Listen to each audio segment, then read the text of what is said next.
Assalamualaikum warahmatullahi wabarakatuh.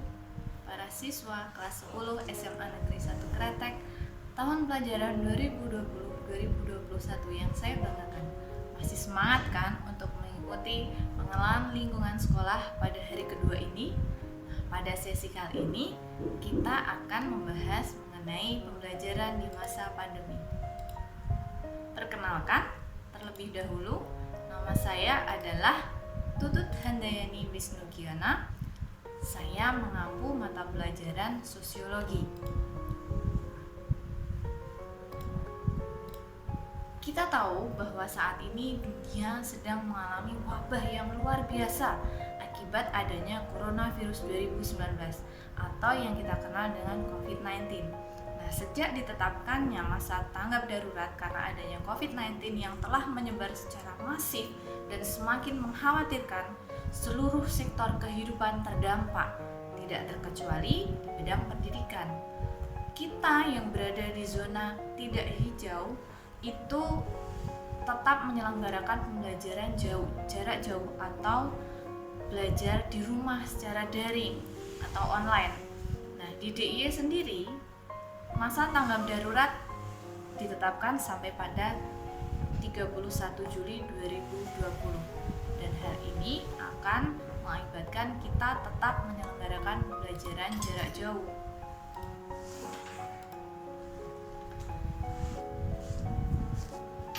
Bagaimana sih pembelajaran jarak jauh?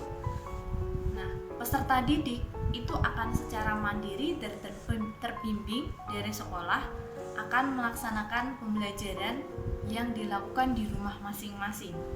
Orang tua bekerja sama dengan pihak sekolah saling mendukung satu sama lain bagi keberhasilan pembelajaran yang dilakukan oleh peserta didik. Kira-kira aplikasi apa saja yang dapat kita gunakan? WhatsApp Group hanya difungsikan sebagai wadah komunikasi antara guru dan peserta didik. Jadi nantinya peserta didik akan masuk ke grup WA atau WhatsApp Group mata pelajaran di mana itu difungsikan sebagai wadah komunikasi. Nah, beberapa aplikasi atau layanan online yang dapat kita gunakan selama pembelajaran jarak jauh ini antara lain Jogja Belajar Kelas atau JB Kelas, Google Classroom, Teams dari Microsoft, dan lain sebagainya. Google Classroom ini adalah layanan web gratis yang dikembangkan oleh Google untuk sekolah yang bertujuan untuk menyederhanakan dalam membuat, mendistribusikan, dan menilai tugas tanpa kertas atau paperless. Kemudian Microsoft Teams ini sebuah platform komunikasi dan kolaborasi terpadu yang menggabungkan fitur percakapan kerja, rapat video, penyimpanan berkas, dan integrasi aplikasi. Nah, aplikasi ini terintegrasi dengan langganan Office 365 dan juga dapat diintegrasikan dengan produk selain buatan Microsoft, seperti misalnya yang lainnya YouTube dan sebagainya.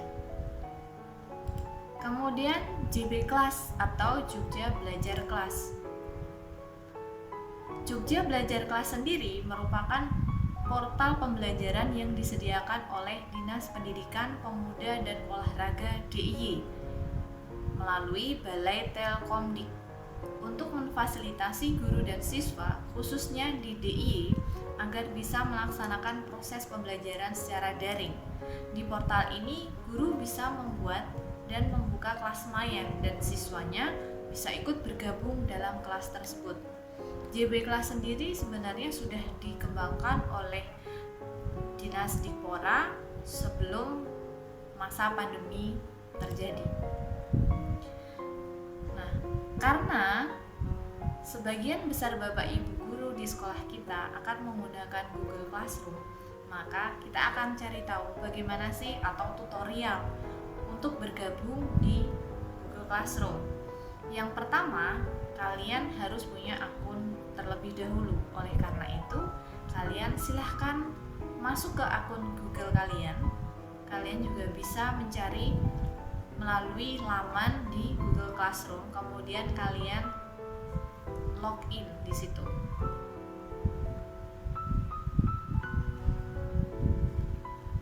Setelah kalian masuk ke Google Classroom, kalian bisa bergabung ke kelas dengan klik tanda plus, kemudian pilih gabung ke kelas. Masukkan kode kelas, lalu kalian akan langsung tergabung ke dalam kelas.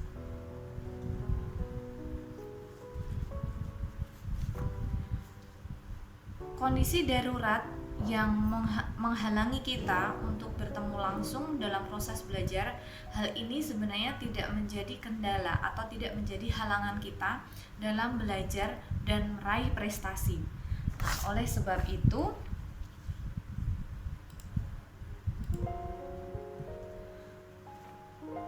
walaupun kita belajar di rumah, kita tetap harus punya semangat untuk meraih prestasi. Memang kondisi ini, pandemi ini mengharuskan kita melakukan pembelajaran secara daring atau online yang dilakukan para siswa dari rumah. Kita harus bisa memanfaatkan segala sumber daya yang ada di sekitar kita untuk belajar, untuk mengembangkan potensi kita. Hal ini supaya apa? Kita tidak mengalami ketertinggalan, termasuk juga teknologi. Apalagi dengan adanya daring, dengan adanya pembelajaran jarak jauh ini, kita harus tidak boleh tertinggal teknologinya. Bagaimana caranya supaya kita tetap bisa berprestasi? Yang pertama adalah ikuti setiap kelas yang ada. Nah, setiap mapel itu akan mempunyai kelas sendiri-sendiri di aplikasi atau layanan online penyedia kelas online. Seperti misalnya tadi ya, Google Classroom. Setiap guru akan mempunyai kelas.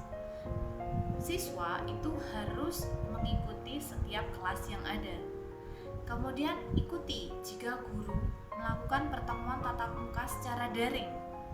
Layanan yang bisa digunakan misalnya Zoom, Cisco Webex, Google Meet, maupun Teams Meeting. Nah, semua aplikasi tersebut bisa dilakukan melalui web version tanpa harus memiliki aplikasi yang ditanamkan di dalam ponsel kita. Yang berikutnya, kita juga perlu memperhatikan dan mempelajari setiap materi yang disampaikan dan diberikan oleh para guru kepada kalian. Materi bisa berupa video, handout, maupun modul. Setelah kita mempelajari materi, biasanya guru akan memberikan tugas. Tugas itu bertujuan untuk mengetahui seberapa capaian yang telah diperoleh setiap peserta didik. Oke. Nah, oleh karena itu, lakukan setiap tugas yang ada dan kumpulkan sesuai dengan jadwal yang sudah diberikan. Jangan sampai kalian lupa, jangan sampai kalian lalai dalam mengumpulkan tugas, yang hal ini dapat menghambat diri kalian.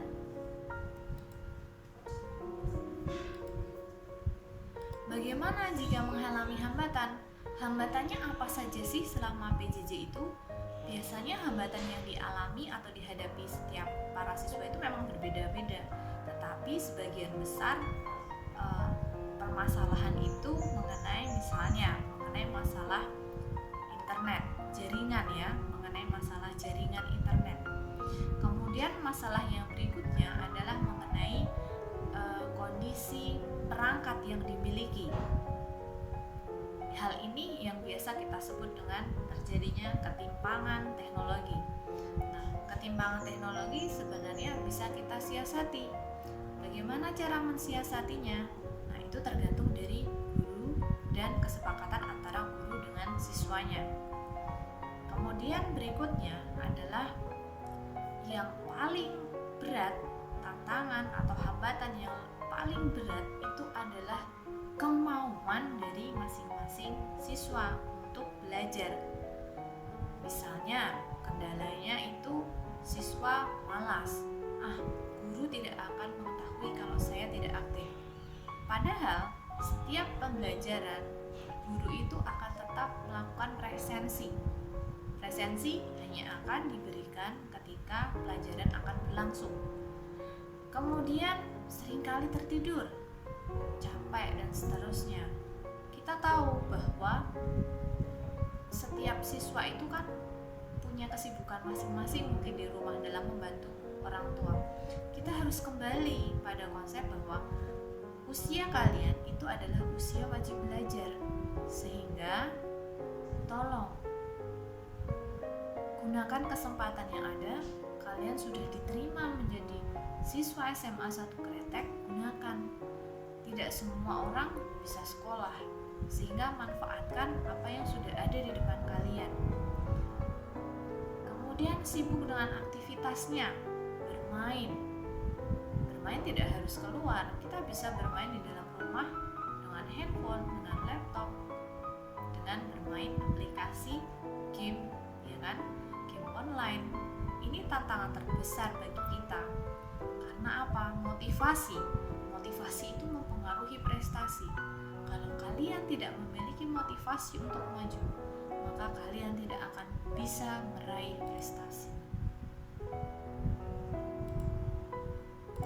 Bagaimana sih cara mengatasi hambatan-hambatan itu? Kita harus kembali pada niat awal kita untuk belajar meraih prestasi. Orang yang tidak punya daya juang itu akan kalah di tengah jalan. Kita perlu ingat bahwa orang yang punya daya juang yang tinggi itu akan menang ketimbang orang pintar tapi tidak punya daya juang. Disiplin diri selama masa pembelajaran jarak jauh. Kita juga harus tahu bahwa pendidikan itu penting. Kita tidak akan bisa meraih kesuksesan tanpa pendidikan, ya. Dan kita juga harus tahu usia kalian usia wajib belajar. Utamakan belajar. Singkirkan penghalang seperti melakukan hal-hal yang tidak penting. Kalian boleh membantu orang tua kalian, tapi kalian juga perlu ingat bahwa kewajiban utama kalian adalah belajar. Fokus pada tujuan untuk meraih prestasi, sehingga motivasi belajar itu tetap terjaga. Ada beberapa quotes yang bisa kita jadikan sebagai penyemangat atau meningkatkan motivasi belajar kita. Seperti ini, misalnya yang quote dari John Maxwell, sikap Anda menentukan perbuatan Anda dan perbuatan Anda menentukan prestasi Anda. Kalau Anda tidak punya semangat juang untuk belajar meraih prestasi, maka kalian tidak akan mendapatkan prestasi itu. Prestasi yang tinggi hanya bisa diraih dengan kerja keras, dan kerja keras. Maka kita juga harus bisa mencari strategi yang bermutu untuk meraih prestasi. Jadilah pemuda yang memberikan solusi, menebarkan inspirasi, menoreh prestasi, membakar semangat dan memotivasi. Jangan sampai menjadi pemuda ataupun pelajar yang tidak bisa memberikan solusi dalam masalah kehidupan sehari-hari, ya. Memberikan inspirasi kepada orang di sekitar kita supaya kita bisa bermanfaat bagi orang lain, karena sebaik-baiknya orang adalah orang yang bermanfaat bagi orang lain. Jika hari-hari Anda diisi oleh aktivitas yang tidak bermutu, maka Anda hanya mampu meraih prestasi yang tidak bermutu juga. Oke guys, demikian materi dari saya. Kurang lebihnya mohon maaf. Akhirul kalam. Wassalamualaikum warahmatullahi wabarakatuh. Terima kasih.